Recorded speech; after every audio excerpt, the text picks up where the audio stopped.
이 옆사람과 인사하고 말씀을 나누겠습니다. 말씀대로 됩니다.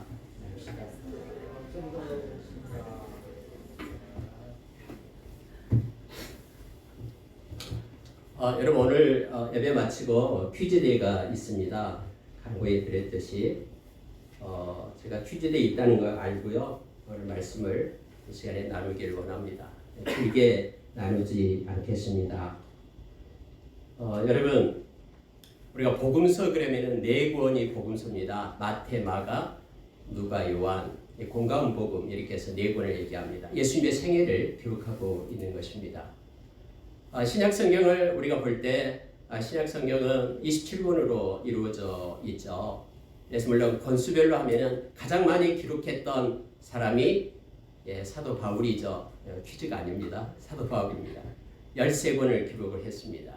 그리고 두 번째로 사도 요한이 5권을 기록을 했죠. 요한복음, 요한 1, 2, 3, 서, 요한계시록까지 해서요. 그리고 여러분 그런데 성경의 양으로 따진다 그러면 가장 많이 기록한 사람이 바로 누가입니다. 누가는 누가복음과 사도행전을 기록을 합니다. 여러분 누가는 의사입니다. 이걸 누가가 스스로 의사라고 말한 적은 없어요. 바울 사도가 골로새서 4장 14절에서 사랑스러운 의원 누가 이렇게 말합니다. 그래서 의사였습니다. 그리고 여러분 바울의 그런 동역자들이 굉장히 많았죠. 바울과 함께 말씀을 전했던 거기에 참여했던 사람들이요. 로마서 16장에 보면은 막 34명, 막 30명 이상이 막 기록이 되어 있습니다. 바울과 함께하면서 하나님의 사역을 감당했던 이런 동역자들이었죠. 근데 여러분 이 바울과 가장 끝까지 떠나지 않고 바울과 동행했던 사람이 바로 누가였습니다. 그래서 바울 사도는 가장 마지막 서신이 바로 디모데후서죠. 디모데후서 4장 11절에서 이 누가만 나와 함께 있다라고 기록을 하고 있습니다. 오늘 여러분 저와 여러분이 읽었던 말씀이 지금 누가복음입니다. 근데요 누가복음 우리가 마태, 마가, 누가 그리고 요한 이렇게 얘기하는데 예수님의 친제자는 마태하고 요한이었죠. 마가는 제자가 아니었죠. 베드로의 제자였죠. 그리고 바울의 동역자였죠. 그래서 마가가 마가복음을 씁니다. 누가는 이방인이었습니다. 누가는 제자도 아니었고 유대인도 아니었어요. 그런데 이 누가가 복음을 쓰고 있음을 보게 됩니다. 우리가 신약성경에서 이 복음서 중에서 가장 먼저 쓰여졌다고 말하는 것은 마가복음입니다. AD 50년경에 쓰여졌다라고 말합니다. 두 번째로 누가복음입니다. 그리고 마태복음은 70년경에, 누가복음은 60년경에 쓰여진 겁니다. 우리가 잘 알다시피 요한복음은 AD 80년에서 95년, 이 요한이 막 100살까지 살았잖아요. 늦게까지. 그때 쓰여진 것입니다. 그런데 보십시오. 마태만 유대인을 향하여 복음을 쓴 것입니다. 이게 마태복음이에요. 그래서 마태복음은 전적으로 유대인들을 향하여 쓴 말씀이에요. 그래서 구약의 내용들이 많이 나오고 구약에 예언된 그런 말씀들이 이렇게 성취되었다라는 것들이 기록이 되어 있죠. 그러나 마가, 누가, 요한은 모두가 다 이방인들을 향해서 쓴 복음입니다. 저와 여러분을 향해서 쓴 것이에요. 특히 오늘 읽었던 이 누가는요. 이제 초신자들, 예수를 믿겠다라고 마음이 영접하고 처음으로 교회에 오고 이제 예수님을 믿기로 시작하는 사람들을 위하여 이것을 쓴 거예요. 누가복음을. 알고 있는 것을 더욱더 확실하게 하고 이 땅에서 흔들림 없이 믿음의 길을 가게 하기 위하여 이 누가는 이 복음을 쓰고 있는 것입니다. 그래서 우리가 누가복음을 읽고 나면은 믿음 위에 견고히 서서 흔들리지 않고 의심이 없이 이미 하나님께서 우리에게 허락하신 것을 붙잡고 살아가는 믿음의 성숙을 가질 수 있음을 성경은 우리에게 말해주고 있습니다. 여러분 오늘 읽은 말씀 1장 1절부터 38절을 보면은요. 이 누가가 처음으로 가장 먼저 쓰고 싶은 이야기가 이곳에 있음을 알게 합니다.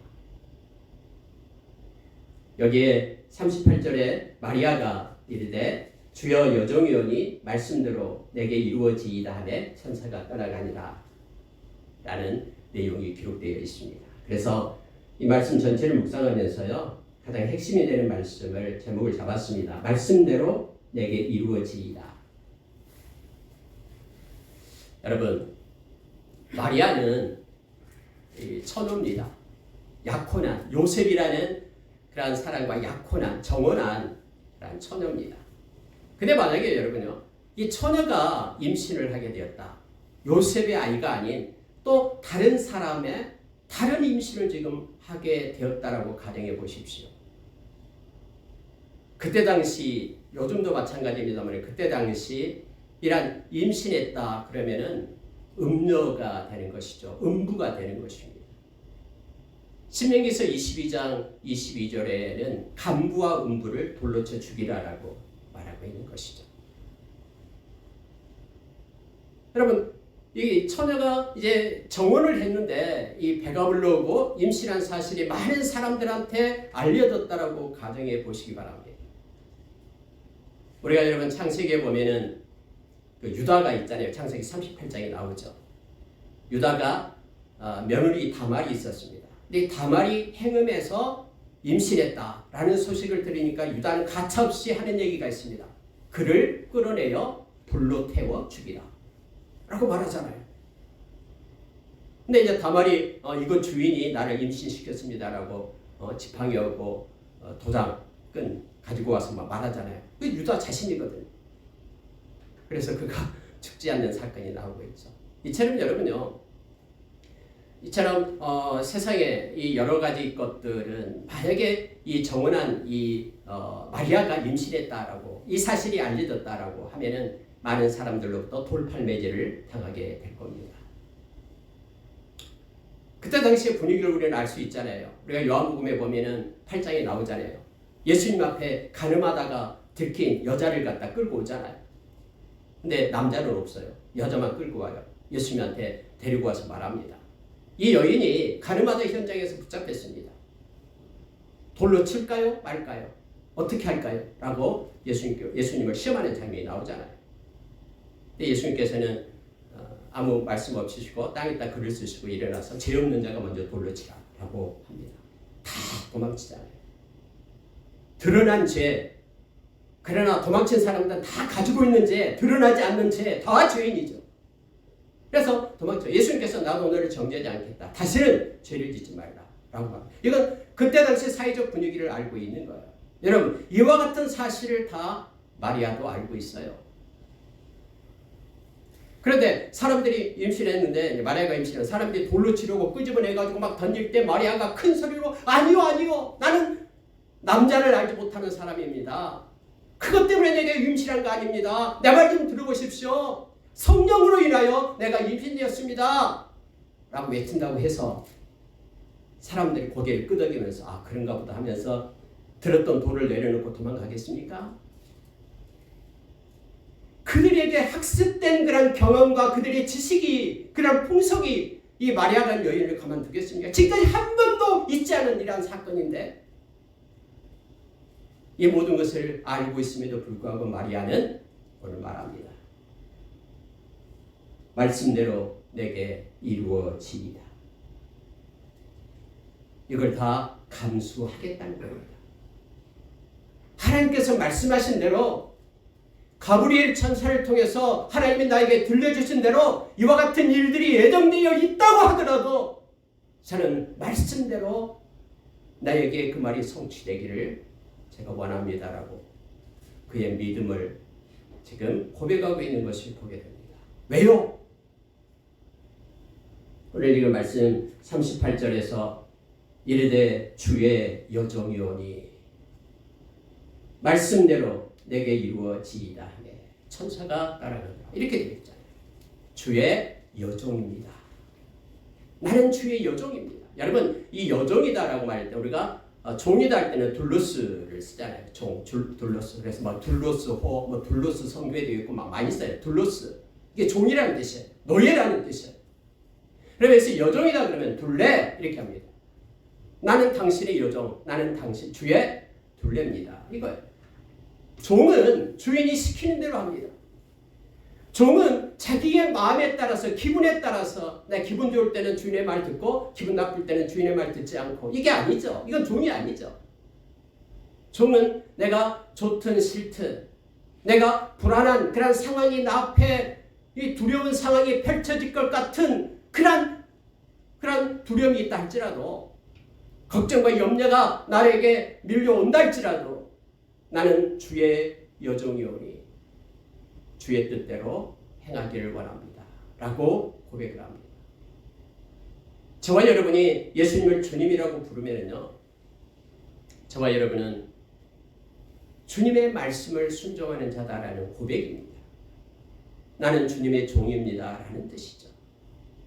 그래서 우리가 좋든 나쁘든 기분이 좋든 때로는 막 슬프든 상관없이 주의 말씀에 순종하는 자로 서는 자가 둘로스, 이 둘레 종임을 알게 됩니다. 가브리엘 천사가 마리아에게 나타나서 얘기를 합니다. 마리아야, 나는 은혜 받은 자다. 은혜를 입은 자다. 아니 여러분, 이게 은혜 입은 것입니까? 잘못하면 이제 임신하고 있는데 이걸 다른 사람들은 모르잖아요. 성령으로 잉태된 건 모르잖아요. 정말로 하나님께서 그에게 하나님의 그런 아들을 낳게끔, 자기 백성을 구원할 자인 예수를 낳게끔 그렇게 동정녀 탄생을 말하는 거, 이거 모르잖아요. 그럼에도 불구하고 오늘 성경은 네가 은혜를 입은 자다라고 말하고 있습니다. 하나님의 말씀이 때로는 우리 앞에 닥칠 때에, 어제 제가 잠깐 그런 카톡에 그 바울 사도의 그런 순교의 장면들, 예수 믿는 사람들의 순교의 장면, 주기도문을 하면서 끝나는 것을 잠깐 올렸습니다. 이것과 연관해서 올려드린 것입니다. 죽음이 온다고 해도, 사자밥이 된다고 해도 말씀이 있기 때문에, 약속의 말씀이 있기 때문에 우리는 말씀을 붙잡고 순종하면서 말씀대로 이루어지다라고 외치는 그런 신앙을 저와 여러분이 본받고 가지기를 원합니다. 여러분, 오늘 이 말씀을 주보를 보시면요, 6가지가 나와 있죠. 간단하게 한 2분씩에서 이거 보고 마치도록 하겠습니다. 여러분, 누가복음 1장 1절을 보면은 우리 중에 이루어진 사실에 대하여 처음부터 목격자와 말씀에 일꾼된 자들이 전하여 준 그대로 내력을 저술하려고 부술된 사람이 많은지라. 이 모든 일을 근원부터 자세히 미루어 살핀 나도 데오빌로 각하에게 차례들어서 보내는 것이 좋은 줄 알았노니 이는 각하가 알고 있는 바를 더 확실하게 하려 함이로라. 데오빌로에게 지금 편지를 쓴다라고 말합니다. 여러분, 데오빌로가 누구냐? 성경에 나오지 않습니다. 여기에 나오고 사도행전 1장에 나옵니다. 데오빌로에게 써요. 근데 데오빌로는 여기서 각하라는 말 쓰죠. 대통령 각하. 이 각하는 그 고위층에 있는 그런 관원들을 부를 때 쓴 말입니다. 예를 들어 총독, 어떤 뭐 장관, 지방 행정관 이런 사람을 각하라고 얘기합니다. 그래서 추정만 할 뿐이에요. 데오빌로, 로마의 어떤 위에 있는 그런 이름 있는 사람이라고 말합니다. 근데 그가 예수를 믿었어요. 근데 누가가 지금 쓴 목적이 뭐냐면은 각하가 알고 있는 바를 더 확실하게 하려 함이라, 이렇게 말하고 있잖아요. 붙잡았던 예수를 처음 믿게 되었는데 더욱더 그 믿음을 견고하게 하기 위하여 이 글을 쓰고 있다라고 말하고 있습니다. 근데 여러분, 1절에 보니까요, 우리 중에 이루어진 사실에 대하여 이렇게 되어 있죠. 이루어진 사실, 이것은 아주 중요한 내용입니다. 이루어진 사실이라는 그런 내용이 무슨 뜻이냐면, 이루어진 이런 뜻이요, 원어로 보면은 충만하다, 또 확실하다, 그리고 성취된 일이다, 이런 뜻이에요. 하나님께서 지금 이 땅 가운데 개입하셔가지고 인류 역사의 인카레이션, 성육신한 하나님이 오셔서 하늘의 보좌를 버리고 이 땅에 오셔서 행해진 그 예수님의 그 사역, 인류 역사상 가장 크고 최고의 그런 사건인 이 인간의 세상에 하나님이 오신 사건, 이것은 의심되는 사건이 아니고 반만 성취되는 것도 아니고 이건 풍성한 것이고 충만한 것이고 확실한 것이고 성취된 일이다라고 지금 서두에 말하면서 시작하는 거예요. 이 일에 대해서 데오빌로 각하 당신이 이제 처음 알게 됐는데 그것을 분명히 붙잡아라고, 확실하게 붙잡아라고, 흔들리지 말아라고. 수많은 사람들이, 거짓 선생들이 적그리스도가 나타나서 흔들어 댈 텐데 그때에 흔들림 없이 확실하게 이루어진 그 일을 붙잡아라라고 이 편지를 씁니다. 라는 것입니다. 여러분, 그때 당시에 이렇게 흔드는 사람들이 있었습니다. 가장 크게 흔들었던 사람이 바로 이 그노시스, 영지주의입니다. 영지주의는 아니 어떻게 그 고귀한 하나님께서 인간의 초한 육체를 입고 이 땅에 오실 수 있어? 말도 안 돼. 하나님께서 이 세상에 오셨다라는 거짓말이야. 마리아에게 태어났다는 말 다 거짓말이야. 어떻게 동정녀에게 태어날 수 있어? 다 거짓말이야. 이러면서 막 상식적으로 생각해봐라라고, 다 꾸며낸 얘기다 하면서 예수 믿는 사람들을 막 흔들었거든요. 그런데 흔들림 없이 확실하게 서 있기를, 하나님께서 행하신 이 모든 것을 믿음으로 분명히 받기를 위해서 이 편지를 쓴다라고 말합니다. 여러분, 우리가 잘 아는 사두개인들이 있잖아요. 권력을 잡았던 사람들, 이 권력의 맛을 아는 사람들 있잖아요. 그들은 부활이 없다라고 말합니다. 제사장들, 헤롯 모두가 다 사두개인들이에요. 그래서 자기의 기득권을 포기하지 않기 위하여 예수님을 갖다가 십자가에 못 박혀 죽인 거잖아요. 그들의 입장에서 보면 그들이 말하는 것과 예수님이 다르게 말씀하시고 행하거든요. 그들의 말 믿지 말라라는 거예요. 부활이 없다라고 말하는, 이 세상이 전부다라고 말하는 그들의 말 믿지 말고 데오빌로 각하여 붙잡고 확실히 서십시오. 이거 위하여 지금 편지를 썼다고 얘기합니다. 여러분, 데오빌로는 두 가지 단어죠. 데오, 데우스, 데오스, 하나님이죠. 빌로는 뭐예요? 뭡니까? 필레오죠. 필레오. 우리가 사랑 그러면은 아가페, 또 스톨게, 필레오, 에로스, 이 네 가지 사랑이 있다고 말하잖아요. 이게 필레오예요. 필레오, 사랑. 친구 간의 사랑을 우리가 필레오라고 얘기하잖아요. 그럼 여기서 말하는 대상이 데오빌로. 그래서 많은 사람들은 하나님의 사랑을 받는 자, 저와 여러분, 하나님의 친구가 되는 자, 이 필레오는 친구의 사랑을 얘기하니까요. 하나님의 친구가 되는 자, 저와 여러분에게 쓴 글이라고 말합니다. 우리가 여러분 디모데전서 4장 5절에 보면은 4절부터 보면은 그런 내용이 있잖아요. 하나님께서 지으신 것은 다 선하신 것이다. 그러니 감사로 받게 되면은 아무것도 버릴 것이 없고 말씀과 기도로 거룩하여진다. 라는 말씀이 있습니다. 저와 여러분이 말씀에 굳게 서기만 하면은 세상이 아무리 우리를 흔든다 해도 우리는 흔들리지 않습니다. 우리는 이루어진 사실, 주님이 이 땅에 오셨고 우리를 위하여 십자가에서 죽으셨고 우리가 죄사함을 받고 하나님의 자녀가 되었다는 이 이루어진 사실, 이것을 우리는 확실히 믿습니다.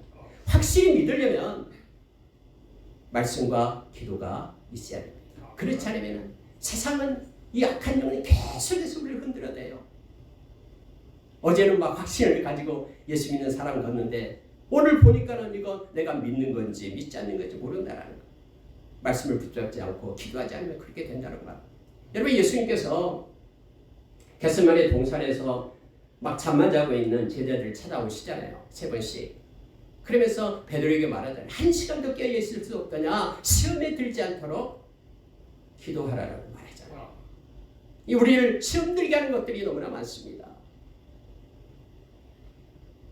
저와 여러분이 말씀과 기도로 우리에게 이루어진 이 사실을 확실히 붙들고 우리가 소망을 가지면서 우리 영혼의 닻을 말씀에 내리기를 원합니다. 하나님, 데오빌로가 하나님의 친구예요. 친구. 예수님께서 우리의 친구다라고 요한복음 15장에서 말하잖아요. 10장 15절에서 말하죠. 네, 예수님 이렇게 말합니다. 친구를 위하여 목숨을 버린다. 예수님 그렇게 말씀하시고 친구인 우리를 위하여 생명을 버리셨잖아요. 여러분, 두 번째 보시오. 우리가 제사장 직무를 수행 중이다. 그러니까 여러분 보니까 사가랴와 엘리사벳이 나옵니다.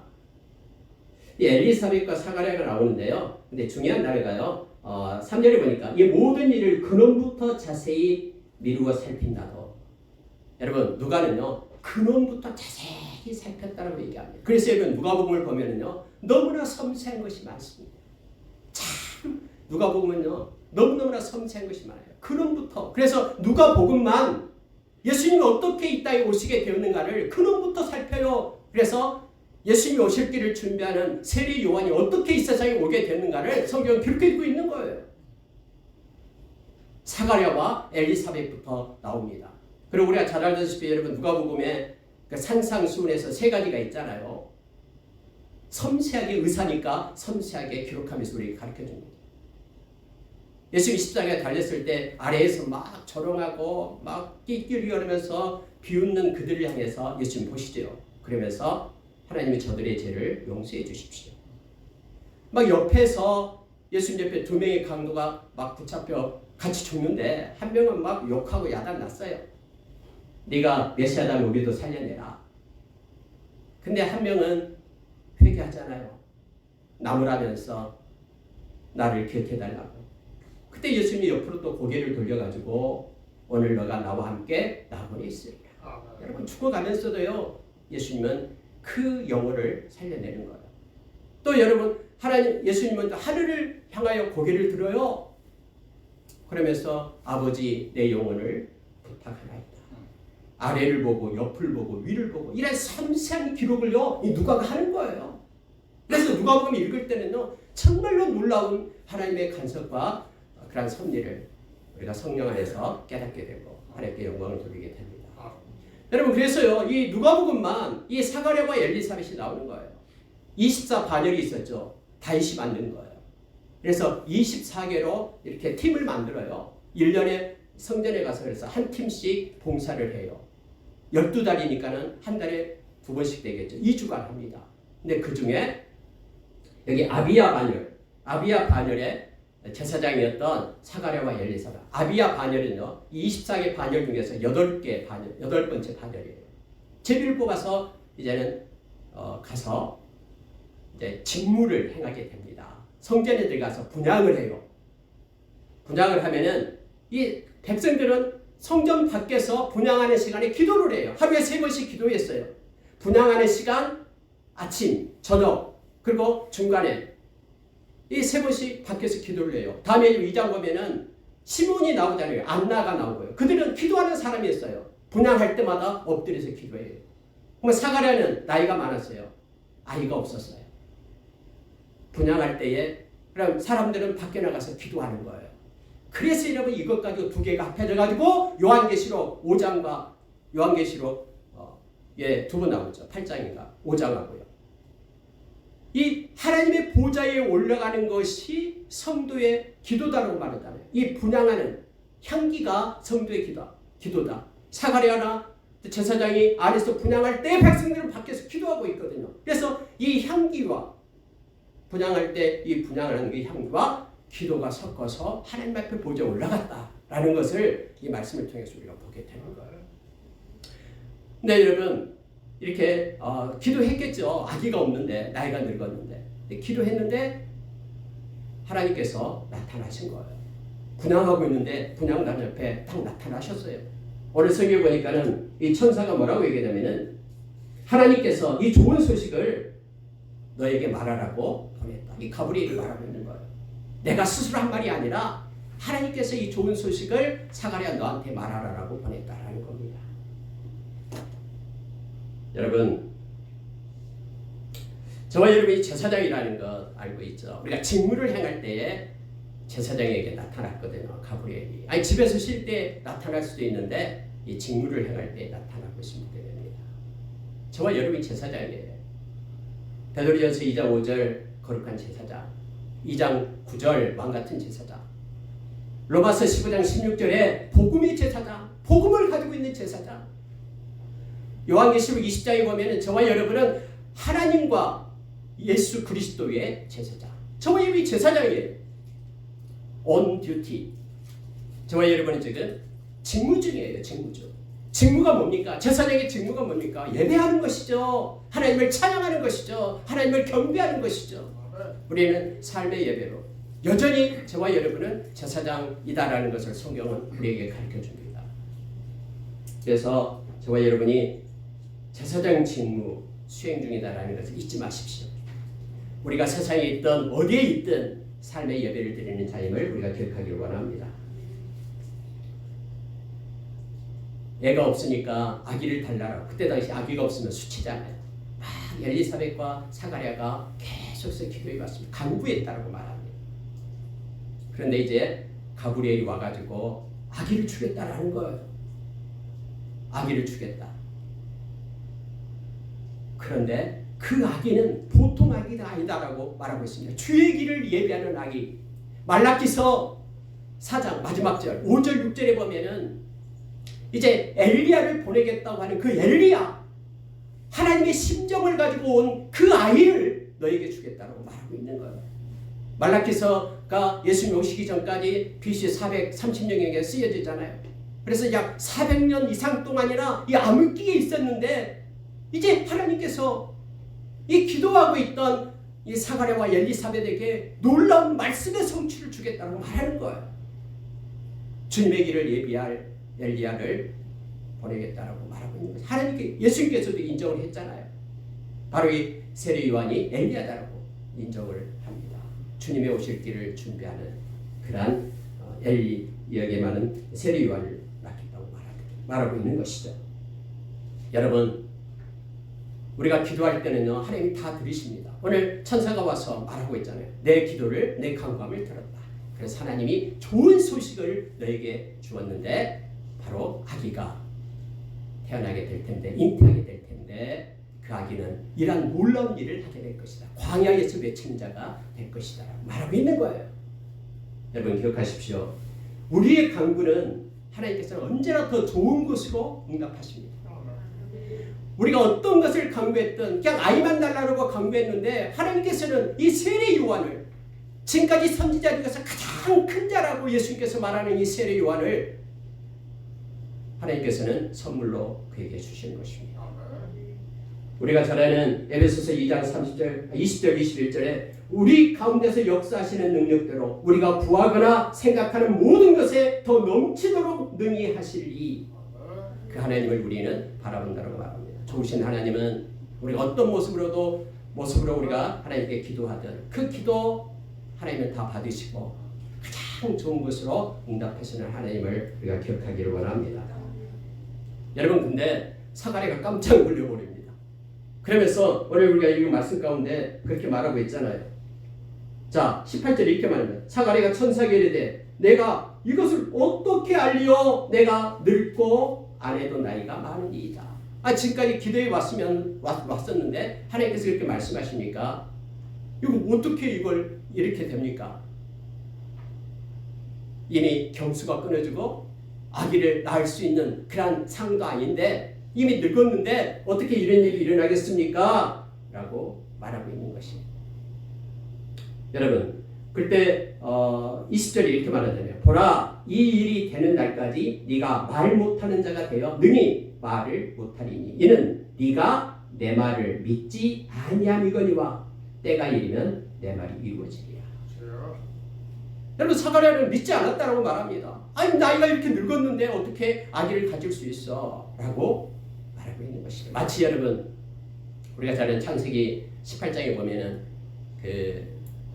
누굽니까? 사라가 말을 옆에서 듣고 있다가 막 속으로 웃잖아요.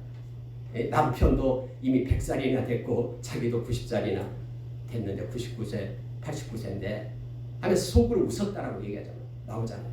그때 여러분 그렇게 아브라함이 말하잖아요. 왜 사라가 웃고 있냐? 마음에 믿지 않고 왜 웃고 있냐? 라고 말하고 있죠. 그러니까는 사라 나 웃지 않았습니다 라고 말하는 장면이 나오고 있잖아요. 여러분 여기서 중요한 하나를 발견하게 됩니다. 말씀은 언제나 그래요. 성경의 기록에 말씀은 상황이 아닌 믿음으로 받는 것입니다. 상황으로 말씀을 우리가 못 받아요. 아니, 나이가 많은데 늙었는데 어떻게 아기가 가질 수 있습니까? 이 상황에 받을 수가 없어요. 믿을 수가 없어요. 그래서 사라도 그렇게 묻고 있는 것이죠. 여기는 사가랴도 못 받아요. 마음으로 못 받았다고 얘기합니다. 근데 말씀은 상황으로 받는 것이 아니라 믿음으로 받는 것임을 성경 우리에게 너무나 자세하게 가르쳐주고 있습니다. 히브리서 11장 1절 말씀. 믿음은 바라는 것들이 실상이요 보지 못한 것들이 증거다라고 말합니다. 말씀이 그렇다 그러면 상황이 아니더라도 그대로 받아들이는 것이 말씀, 믿음의 모습이 말하게 합니다. 여기에 다음에 나온 이 마리아처럼 아까 서두에 말했던 마리아처럼 말입니다. 그래서 여러분 사가랴가 벙어리가 되어버립니다. 언제까지 벙어리가 됩니까? 요한이 태어날 때까지입니까? 아니요. 태어나서 요한의 이름을 할례를 받고 요한의 이름을 말할 때까지 벙어리가 됩니다. 그리고 이름을 이제는 쓰기 시작해요. 여호와는 하나님은 자비하시다라는 뜻이죠. 이 요한이라는 이름은 그래서 많이 썼어요. 이스라엘 백성이 좋아하는 이름이에요. 하나님은 자비하시다. 요한을 낳게 될 것이다 하고 낳고 이름을 적으니까 그때서 이 혀가 풀려가지고 하나님을 찬양하는 장면이 다음에 나오고 있습니다. 여러분 말씀을 우리가 받을 때 상황으로 받지 마십시오. 말씀은 믿음으로 받는 것입니다. 우리의 이성과 우리의 경험과 우리의 그 지식 위에 있는 것이 말씀임을 우리가 기억하면서 오늘 읽은 말씀처럼 37절 대저 하나님의 모든 말씀은 능하지 못하심이 없다. 하나님이 말씀하시면요 말씀대로 성취됨을 우리가 기억하기를 원합니다. 여러분 이 가브리엘이 이제 마리아에게 오잖아요. 마리아에게 와서 하는 얘기가 있습니다. 가장 먼저 하는 것이 28절이죠. 그에게 들어가 이르되 은혜를 받은 자여 평안을 지어다. 주께서 너와 함께 하시도다. 30절에 천사가 이르되 마리아여 무서워하지 말라. 네가 하나님께 은혜를 입었느니라. 여러분 이 누가는 근원부터 자세히 살펴서 이 글을 쓰고 있는데요. 예수님이 오시기 전에 세리 요한이 먼저 온 것을 쓴 거예요. 이것도 성경 말씀에 의지해서 그렇게 왔다라고 말하면서 그리고 이제 마리아에게 가서 동정녀 마리아에게 가서 서두에 말씀드렸다시피 가브리엘 천사가 나타나서 동정녀 탄생을 말하는데 은혜를 얘기하고 있습니다. 하나님의 일은 은혜를 받는 자의 몫입니다. 하나님의 일은 은혜를 아는 자의 몫입니다. 만약에 여러분 이 마리아가 아니요 나 도저히 그런 위험을 감수하고 나 받을 수 없습니다. 아니 내가 사례를 알지 못하는데 어떻게 일이 있습니까? 사람들이 뭐라고 하겠습니까? 라고 거부했다 그러면 그에게는 하나님의 일이 일어나지 않을 것입니다. 하나님의 인격이 하나님인데 하나님이 억지로 그걸 행하시겠습니까? 그러나 오늘 천사가 와서 말하는 대로 은혜를 받은 자요 할 때에 그것을 받아들입니다. 그래서 하나님의 일은 언제나 은혜를 받는 자가 하게 되어 있음을 알게 됩니다. 우리가 하나님 앞에 예배드리는 것도 하나님의 은혜입니다. 여러분 예배소서 2장 5절부터 쭉 보면 은혜에 대해서 계속 말해요. 카리스, 이 은혜에 대해서. 은혜는 하나님의 활동이거든요. 저와 여러분이 구원을 받는 것도 우리에게서 난 것이 아니니 자랑하지 말라. 이건 하나님의 은혜다라고 말합니다. 우리가 능력이 있고 선하게 살아서 착해서 하나님의 자녀된 것이 아니라 전적인 하나님의 은혜로 저와 여러분이 하나님의 자녀가 되었기 때문에 우리는 겸손함으로 감사함으로 하나님 앞에 예배하고 찬양하는 자가 되어야 됨을 성경은 가르쳐줍니다. 마지막으로 여러분 하나님의 모든 말씀은 능하지 못하심이 없다라고 이 가브리엘 천사는 그렇게 가르쳐줍니다. 하나님의 말씀은 다 된다는 것. 동정녀 탄생 하나님이 말씀하셨기 때문에 된다는 것. 세상의 지식으로는 이걸 설명할 수 없지만 그러나 하나님께서 행하시고 말씀하신 것은 모두가 다 성취됨을 성경 말해주고 있습니다. 여러분 이 동정녀 탄생을 우리가 믿지 않을 때요 우리는 예수 그리스도를 믿을 수가 없습니다. 성경에는 이사야 선지자가 이사야서 7장 14절에서 말했죠. 처녀가 잉태하여 아들을 낳을 것이다. 하나님의 아들을 낳을 것이다. 이 동정녀 탄생을 말하고 있거든요. 근데 왜 예수님께서는 이 동정녀 탄생을 해야 됩니까? 여러분 예수님이 이 땅에 오신 목적이 있어요. 마가복음 10장 45절에서 예수님은 섬김을 받으러 온 것이 아니라 섬기기 위하여 왔다라고 말씀하시면서 내 목숨으로 많은 사람의 대속물이 되기 위하여 왔다라는 거. 다시 말하면요, 희생 제물이 되기 위하여 왔다라는 거예요. 그런데 희생 제물이 되려면 특징이 있어요. 우리가 구약에 지금 많이 보고 있잖아요. 흠없는 그런 짐승으로 안수해서 죄를 전가시키고 그를 죽여서 피를 흘려서 죄가 사함을 받잖아요. 그러니까 대속물이 되려면요, 흠이 없어야 됩니다. 근데 이 땅에서 흠없는 사람은 한 명도 없어요. 완전한 인간은 한 명도 없어요. 여러분, 누가복음에서요, 완벽한 인간, 완전한 인간 대신 예수님을 기록하고 있을 겁니다. 그래서 절대적인 구원을 말씀으로 기록해주고 있는 거예요. 예수님께서 동정녀 탄생을 한 이유가 뭐냐면요, 아담의 후손들은 다 원죄라는 죄값이 있어요. 다 죄인이에요. 그러면 흠이 없는 희생 제물이 되어야지만이 우리의 모든 죄를 사할 수 있는 그러한 희생 제물이 되죠. 그래서 동정녀 탄생이 예수님은 그렇게 오신 거예요. 성령으로 인하여. 우리가 아까 신앙 고백을 했듯이 동정녀 마리아에게 성령으로 태어나게 됐음을 우리는 고백을 하고 있습니다. 이 성육신을 우리가 말하는 거예요. 그리고 철저하게 이런 원죄와 단절된 완벽한 그런 희생 제물로서 우리를 대신해서 죄값을 예수님께서 지불하실 수 있었음을 성경은 말해주고 있습니다. 그래서 여러분, 요한 사도는요, 요한 1서에서 우리에게 말씀해주고 있는 내용이 있죠.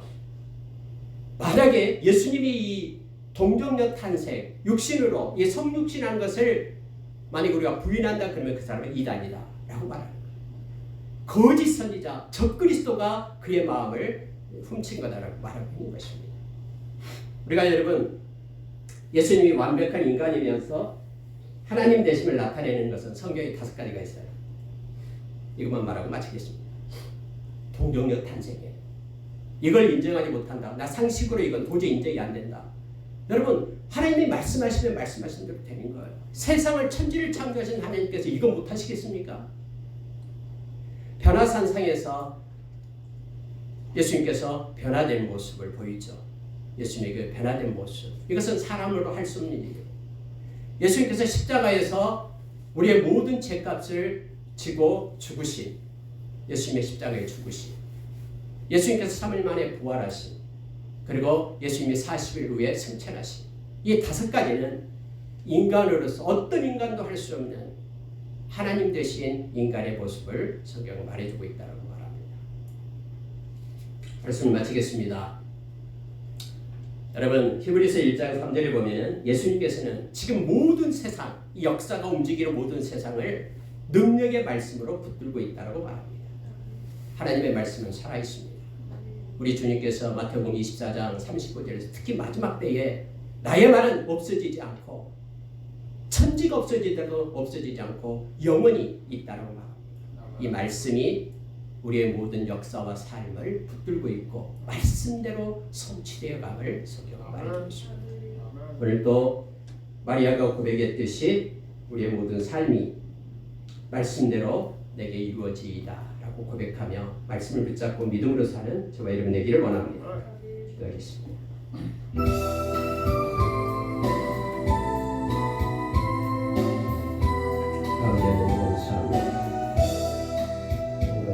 함께하게 주시옵소서.